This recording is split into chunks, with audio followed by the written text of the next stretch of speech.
What's up mga amigo, what's up mga idol, mga guys. So for today's video mga amigo, dito tayo sa haba ng Blooming Treat,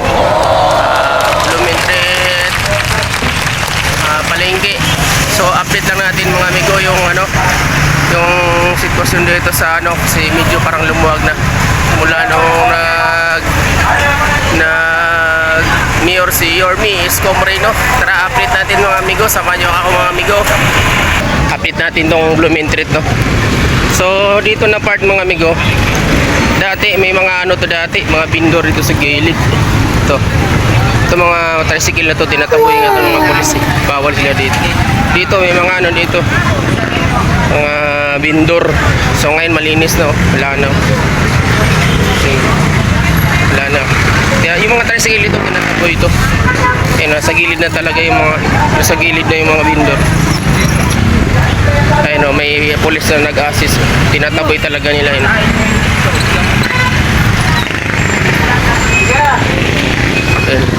Naalis sa mga busing natin.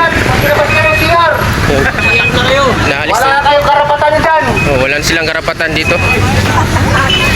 Talagang dati to dito dati, masikip. Ngayon ang linis na. Malinis naman pa rin. Sabi na nag-reklamo ka na to. So ngayon mga amigo, dito tayo sa kabilang kanto. So kung mapansin nyo mga amigo, mga tao na lang talagang lumalakad dito sa gilid. Dati talaga puro vendor dito yung part na dito. Sa gilid na sila. Sa gilid na sila.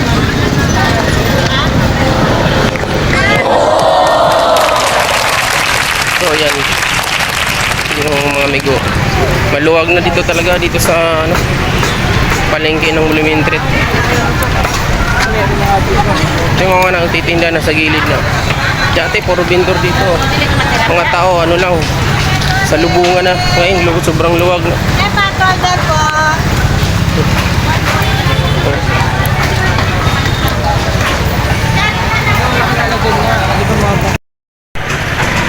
So hanggang dulo to mga amigo, hanggang dulo malinis na yan.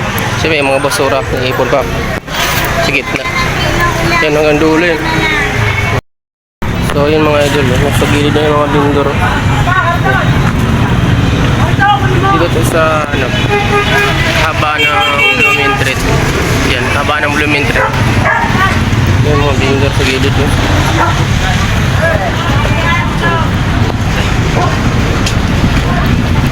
Wala na nagtitinda sa gilid. Sa gilid, sa may kalsada na sa gilid na sila. Sa gilid na sila.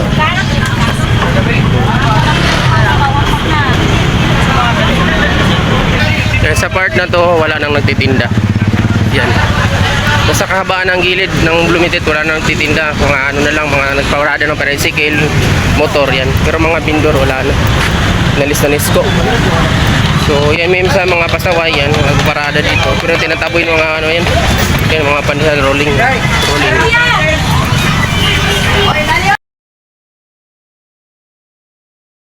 Ayan mga idol, mga amigo, mga guys, ito naman tayo sa kabilang kanto. Pakita ko sa inyo mga idol, malinis na talaga dito. Mga vendor, wala na talaga.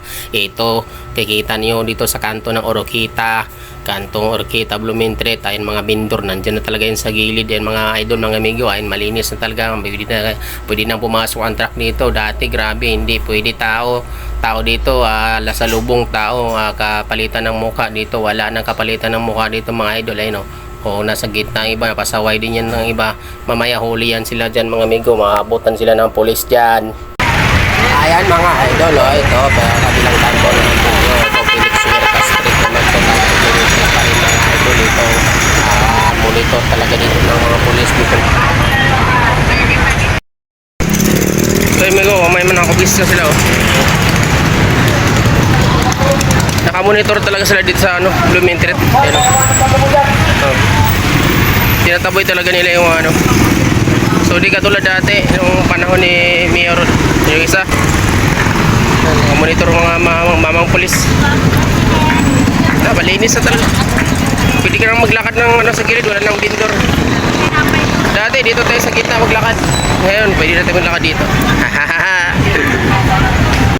So So, yun Migo, hanggang dito lang ho ng ating vlog mga Bigo, update dito sa Blumentritt, no? So, maraming salamat sa inyo lahat dyan. Maraming salamat ng dulo na panood mo aking video.